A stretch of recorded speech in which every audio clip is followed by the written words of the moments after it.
ഏതൊക്കെ വഴിയില എന്നെ തോപ്പിക്കാൻ പറ്റുക നോക്കി നടക്കുക അല്ലടാ. എന്താ അറിയാത്തതിനെ പോലെ നീ എന്നെ അറിയില്ലല്ലേ?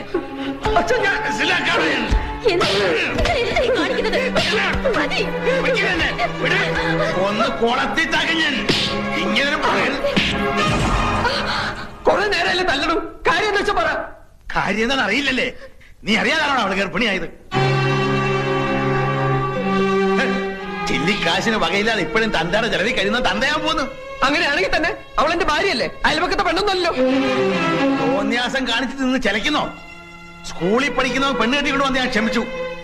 മനസ്സ് നീറുകയായിരുന്നു, എന്നിട്ട് സഹിച്ചു. ഇത് ഞാൻ സമ്മതിക്കില്ല. ഈ കുഞ്ഞ് ജനിക്കാൻ പാടില്ല. അവളോട് വേഗം റെഡിയാൻ പറ, ആശുപത്രി പോണം. അത് തീരുമാനിക്കേണ്ടത് എന്റെ അച്ഛനല്ല. ഇവളുടെ വയറ്റിൽ കിടക്കുന്ന കുഞ്ഞിന്റെ അച്ഛൻ ഞാനാ. ഞാൻ തീരുമാനിക്കും. കുറെ ഞാൻ ക്ഷമിക്കണം. ഇത് പറ്റില്ല. എന്റെ കുഞ്ഞിനെ കൊല്ലണോ വളർത്തണോ എന്ന് തീരുമാനിക്കേണ്ടത് ഞാനാ, നിങ്ങളല്ല. എന്റെ കൺമുമ്പിൽ കണ്ടുപോലും എന്റെ വീടാ. എന്റെ ചെറുപ്പടിക്ക് നിൽക്കുന്നവർ മാത്രം മതി ഇവിടെ. നോക്കി നിൽക്കാൻ ഇറങ്ങി പോണാ നായ. നിങ്ങളുടെ ചൊൽപ്പടിക്ക് നിൽക്കുന്ന ഒരു നായ നിങ്ങൾക്ക് ആവശ്യം, അല്ലാണ്ട് മകനല്ല. അങ്ങനെ ഒരു നായായിട്ട് ഇവിടെ കിടക്കാൻ ഇനി എന്നെ കിട്ടില്ല. വേണ്ട, ഇറങ്ങി പോടാ. ഇങ്ങനൊരു മകൻ എനിക്ക് ജനിച്ചിട്ടില്ല, ഞാൻ വിചാരിച്ചോളാം. ഇറങ്ങി വാടി നിന്ന് മോങ്ങാതെ. ഞാൻ വഴിയുള്ള ബന്ധം നീ ഇവരും തമ്മിലുള്ളൂ. അത് ഇന്നു പോലും ഇല്ല. ഞങ്ങളുടെ കുഞ്ഞിനെ വേണ്ടാത്ത ഈ വീട്ടിൽ ഞങ്ങളും വേണ്ട. വാടി. ഓട്ടടി. നശിക്കാനുള്ള ജന്മങ്ങൾ നശിച്ചാ തീരൂ.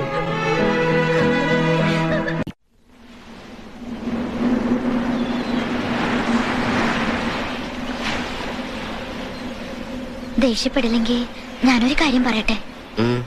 നമുക്ക് എന്റെ വീട്ടിലേക്ക് പോയാലോ? കുട്ടേട്ടന് എന്തെങ്കിലും ഒരു ജോലി കിട്ടണവരെ നമുക്ക് അവിടെ താമസിക്കാം. എന്നിട്ട് വേണം അച്ഛന് കൈകൊട്ടിച്ചിരിക്കാൻ. സ്വന്തം വീട്ടിൽ നിന്ന് വഴക്കിട്ടിറങ്ങിയ അഭിമാനി അച്ഛൻ വീടിന്റെ അടുക്കളയിലെ താമസം ഒന്ന് പറയിപ്പിക്കാൻ. അതിന് എന്നെ കിട്ടൊന്നുമില്ല. വാശിയുള്ള അച്ഛന്റെ മോൻ തന്നെ ഞാനും. ഇപ്പൊ എന്റെ മനസ്സിൽ ഒന്ന് മാത്രമേ ഉള്ളൂ. രാത്രിയാവുന്നതിന് മുമ്പ് നിന്നെ സുരക്ഷിതമായ ഒരു സ്ഥലത്താക്കുക. എവിടെ? ഇവിടെ അടുത്ത് കന്യാസ്ത്രീകൾ നടത്തുന്ന ഒരു വർക്കിംഗ് വിമൻസ് ഹോസ്റ്റലുണ്ട്. അവിടെ നീ സേഫ് ആയിരിക്കും. അതിന് ജോലിയുള്ളവർക്കല്ലേ അവിടെ അഡ്മിഷൻ കിട്ടൂ. അതിനൊക്കെ പരിഹാരം ഉണ്ടാക്കാം. പക്ഷെ അതല്ലല്ലോ പ്രധാന പ്രശ്നം. കല്യാണം കഴിഞ്ഞവരെ അവിടെ അഡ്മിറ്റ് ചെയ്യില്ല. അപ്പൊ പിന്നെ എന്ത് ചെയ്യും? അതിനിപ്പോ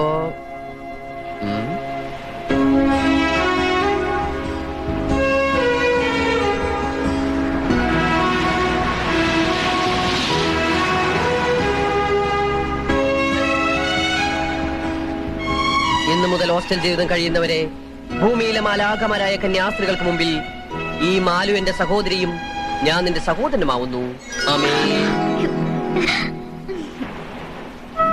വേറൊരു നിവൃത്തിയില്ലാത്തോണ്ടാ മോളെ. ഇനി ആ താലിമാല കൂടി ഊരിക്കോ. താലി ഞാൻ ആരും കാണാതെ നോക്കിക്കോളാം. അയ്യോ, അതുകൊണ്ടല്ല. ഹോസ്റ്റലിലെ ഡെപ്പോസിറ്റും റെന്റും മെസ്സും എല്ലാം കൂടി കയ്യിലുള്ളതുകൊണ്ടൊന്നും മതിയാവില്ല. 1-2 ആഴ്ചക്കുള്ളിൽ എന്തായാലും ഇത് വെക്കേണ്ടി വരും. എന്നാ പിന്നെ അതിപ്പോ തന്നെ ചെയ്യാം. ഊരിത.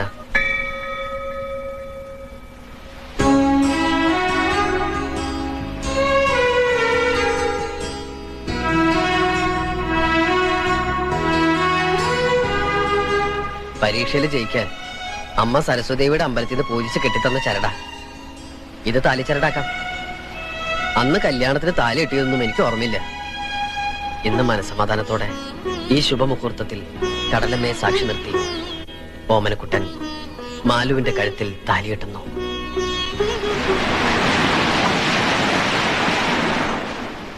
I am sorry. പരിചയമുള്ള ആരെങ്കിലും ഇൻട്രൊഡ്യൂസ് ചെയ്യാതെ എനിക്ക് കുട്ടി ഇവിടെ അഡ്മിറ്റ് ചെയ്യാൻ പറ്റില്ല. അയ്യോ, അങ്ങനെ പറയരുത് മദർ. മദർ ഈ കുപ്പായൊന്ന് ഊരി വെച്ചിട്ടൊന്ന് ആലോചിച്ച് നോക്കിയേ. അതല്ല മദർ, ഞങ്ങളുടെ സ്വന്തം അമ്മയെ പോലെ ഒന്ന് ചിന്തിച്ചു നോക്കിയേ. അപ്പൊ ഞങ്ങൾ ഉപേക്ഷിക്കാൻ തോന്നില്ല. ഇവളെയും കൊണ്ട് ഞാൻ ഇങ്ങോട്ട് വന്നത് ഭൂമിയിലെ മാലാഖമാർ ഞങ്ങളെ കൈവെടിയില്ലെന്ന് ഉറപ്പുള്ളതുകൊണ്ടാ. ഇപ്പൊ ഞങ്ങളെ സഹായിച്ചാൽ മരിച്ച് സ്വർഗത്തിൽ ചെല്ലുമ്പോ മദറിന് കർത്താവിന്റെ മുന്തിരിത്തോട്ടത്തിൽ ഏറ്റവും നല്ല പണി തന്നെ കിട്ടും. ഒരു പരിചയമില്ലാതെ ഞാൻ എങ്ങനെയാ? നാളെ രാവിലെ 10 മണിക്ക് ബോർഡിന്റെ കമ്പനിയിൽ ജോയിൻ ചെയ്യേണ്ടതാ ഇവക്ക്. പെങ്ങള് പെൺകുട്ടി ആയതുകൊണ്ടാ, അല്ലെങ്കിൽ ഞാൻ എന്റെ കൂടെ YMCA താമസിപ്പിച്ചേനെ. നിങ്ങൾ എന്ത് പറഞ്ഞാലും ഇവിടെ റൂമില്ല. വരൂ മാലതി. മുട്ടുവിൻ തുറക്കപ്പെടുമെന്ന് തിരുവചനം വിശ്വസിച്ചതാ നമ്മൾ ചെയ്ത ഏറ്റവും വലിയ തെറ്റ്. എത്ര മുട്ടിയിട്ടും തുറക്കില്ലെന്ന് വെച്ചാ ഇനിയിപ്പോ വല്ല ലോഡ്ജിലെങ്ങാനും പോയി മുറിയെടുക്കാം. അല്ലാതെ ഇപ്പൊ എന്താ ചെയ്യാ? നാളത്തെ പത്രത്തില് യുവാവും യുവതിയും കൊല ചെയ്യപ്പെട്ടു എന്നോ യുവാവിനെ കെട്ടിയിട്ട് യുവതിയെ പീഡിപ്പിച്ചു എന്നെങ്ങാനും വെണ്ടയ്ക്ക് അക്ഷരത്തിൽ വായിച്ചാൽ ഞങ്ങളെ അറിയില്ലെന്ന് മാത്രം പറയരുത്. വരൂ മാലതി. Excuse me. വാതില് തുറക്കാൻ പോവാ. തൽക്കാലത്തേക്ക് മറ്റൊരിടം കിട്ടുന്നത് വരെ ഇവിടെ താമസിക്കാം. നാളെ ആരുടെയെങ്കിലും റെക്കമെൻഡേഷൻ ലെറ്റർ കൊണ്ട് തരണം. ലെറ്റർ ഞാൻ എത്ര വേണേലും കൊണ്ടുതരാം സിസ്റ്റർ. ആ സിസ്റ്റർ, ഈ കുട്ടിയെ വാസന്തിയുടെ മുറിയിലേക്ക് കൊണ്ടാക്കിക്കോളൂ. വരൂ. പൊക്കോ, ധൈര്യമായിട്ട് പൊക്കോ. ഏട്ടൻ നാളെ രാവിലെ വരാം.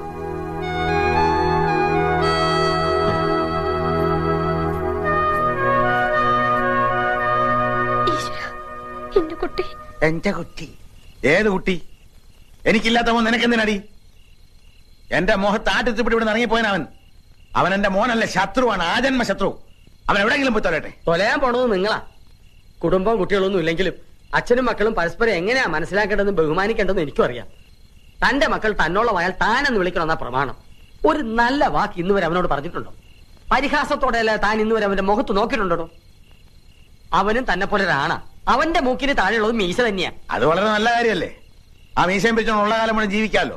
പെങ്കോന്തൻ. തനിക്കറിയില്ല കൈമളെ, അവനെ പറ്റി ഒരുപാട് സ്വപ്നങ്ങൾ കണ്ടവനാ ഞാൻ. കുറേയേറെ ആഗ്രഹങ്ങൾ എനിക്കുണ്ടായിരുന്നു.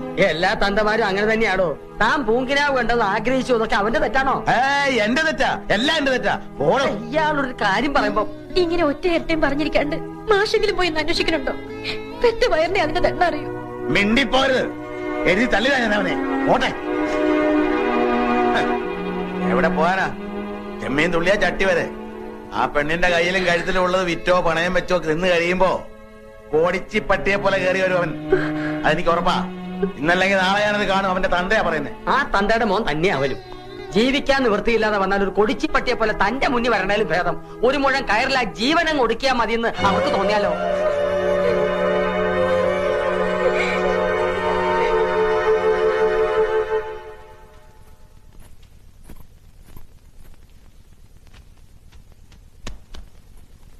അയ്യേ, ഏട്ടൻ പോയെന്ന് പറഞ്ഞിരുന്ന കരയ്യ.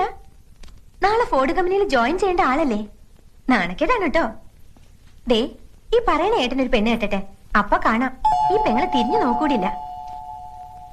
താൻ വെറുതെ അതും ഇതും ആലോചിച്ച് ഉറക്കം കളയാതെ കിടക്കാൻ നോക്ക്. Good night.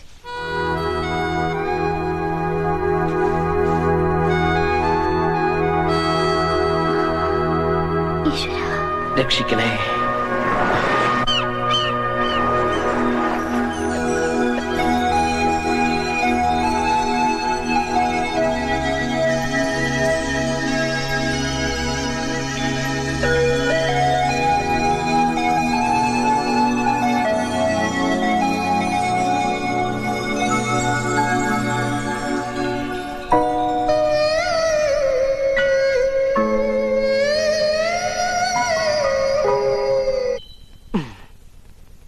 അപ്പോഴേ എന്നും ഇങ്ങനെ രാവിലെ തൊട്ട് വൈകുന്നേരം വരെ എന്റെ കൂടെ കറങ്ങി നടന്നാൽ ശരിയാവില്ല.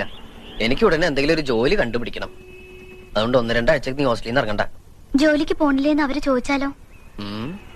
നമ്മൾ നമുക്ക് വേണ്ടി ഉണ്ടാക്കിയ ഫോർഡ് കമ്പനിയിൽ നമുക്ക് വേണ്ടി ഒരു MD കൂടി സൃഷ്ടിക്കുന്നു.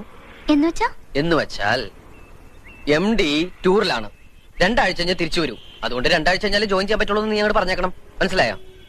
ഇനി അഥവാ എന്തെങ്കിലും അവര് പറഞ്ഞാൽ തന്നെ ഒന്ന് കരഞ്ഞു കാണിച്ചേക്കണം. സെന്റിമെന്റ്സിൽ അവർ വീഴും. എന്നെ കല്യാണം കഴിച്ച അന്ന് തൊട്ട് കുട്ടേട്ടന് കഷ്ടകാലല്ലേ? അയ്യേ, എന്താ ഈ പറയണേ? മാലുവിനെ കല്യാണം കഴിച്ചതിന് ശേഷമാ എനിക്ക് മുതിർന്ന ഒരാളാണെന്നുള്ള ബോധം വന്നു തന്നെ. ആ യൂണിഫോമിൽ നിന്ന് രക്ഷപ്പെട്ടപ്പോ തന്നെ ആശ്വാസായി. ഇപ്പൊ ഈ പ്രോബ്ലംസ് ഒക്കെ സോൾവ് ചെയ്യുമ്പോ, ഇങ്ങനെയുള്ള കൊച്ചു കൊച്ചു ടെൻഷൻസ് അനുഭവിക്കുമ്പോ ഞാനൊരു ചങ്കുറ്റുള്ള ആണാണെന്ന് തോന്നുന്നു.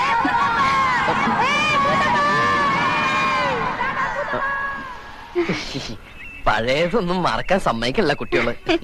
സ്കൂളിലെ കളിപ്പേരാ. ഏറ്റവും മൂത്ത ആള് ഞാനായിരുന്നോണ്ട് മുത്താപ്പന്ന് വിളിക്കുക. കുട്ടികളുടെ ഒരു കാര്യം ഭയങ്കര. ഈ ക്വാളിഫിക്കേഷൻ വെച്ച് എന്ത് ജോലിയാണോ തനിക്ക് തരിക? എന്ത് ജോലിയായാലും മതി സാർ. ഇവിടെ ഇപ്പോ ഒരു ഓഫീസ് അറ്റൻഡർ വേക്കൻസി ഉണ്ട്. പക്ഷേ എനിക്ക് നേരിട്ട് അപ്പോയിന്റ്മെന്റ് നടത്താൻ പറ്റില്ല. ബോർഡ് മീറ്റിംഗ് വെച്ച് അപ്രൂവൽ വാങ്ങണം. മാത്രമല്ല ഉത്തരവാദിത്തമുള്ള ജോലിയാണ്. ജീവനക്കാരുടെ സാലറി ബാങ്കിൽ നിന്ന് കൊണ്ടുവരിക, അതാത് ദിവസത്തെ കളക്ഷൻ ബാങ്കിൽ കൊണ്ട് അടയ്ക്കുക. In short, you are going to handle a lot of money.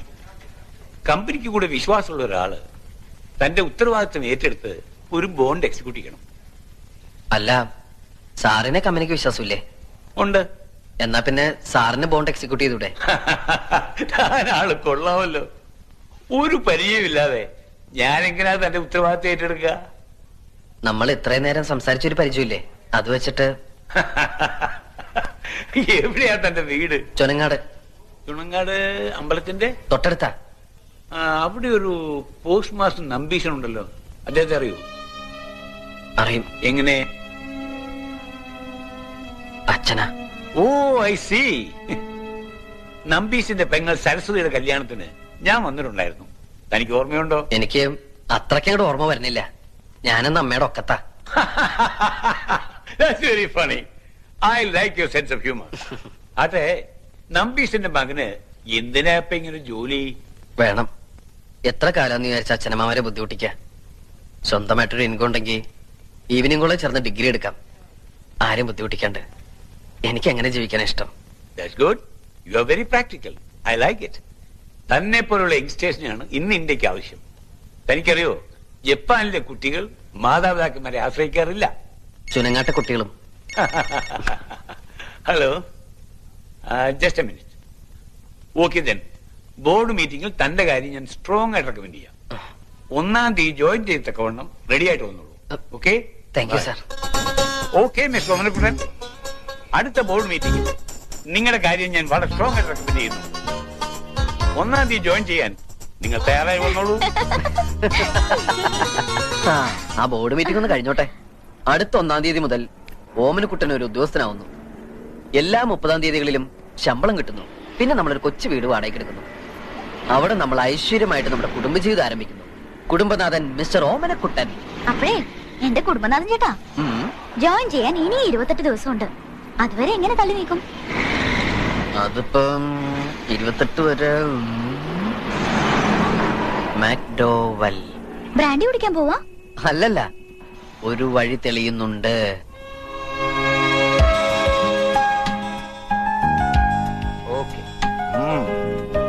Not bad. ഞാനാണോ? താനല്ല, ശോഭന. പിക്ചറിന്റെ ഷാർപ്നെസ് കുറച്ചുകൂടെ കൂട്ടണം. അത് ഞാൻ പെട്ടെന്ന് വരച്ചോണ്ടാ. ഇനി ഇങ്ങനെ പെട്ടെന്ന് വരയ്ക്കരുത്. സമയം എടുത്ത് നീറ്റ് ആയിട്ട് വരയ്ക്കണം. It is God's gift, so don't take it easy. Road സൈഡിൽ നിന്ന് ശാലിനിയും ശോഭനയും ഒക്കെ ആളുകളെ നോക്കി സ്മൈൽ ചെയ്യണം. ദാ ഇങ്ങനെ. ഇങ്ങനെ സ്മൈൽ ചെയ്ത ആൾക്കാർ വട്ടാന്ന് വിചാരിക്കും. അല്ല, ശോഭന ശാലിനൊക്കെ ഞാൻ ഇങ്ങനെ ചിരിപ്പിക്കാം. Very good. ആ സ്മൈൽ കണ്ട് ജനങ്ങൾ കടയിലേക്ക് അങ്ങ് തള്ളിക്കറണം. മനസ്സിലായോ? ആയിക്കോട്ടെ. ഓക്കെ.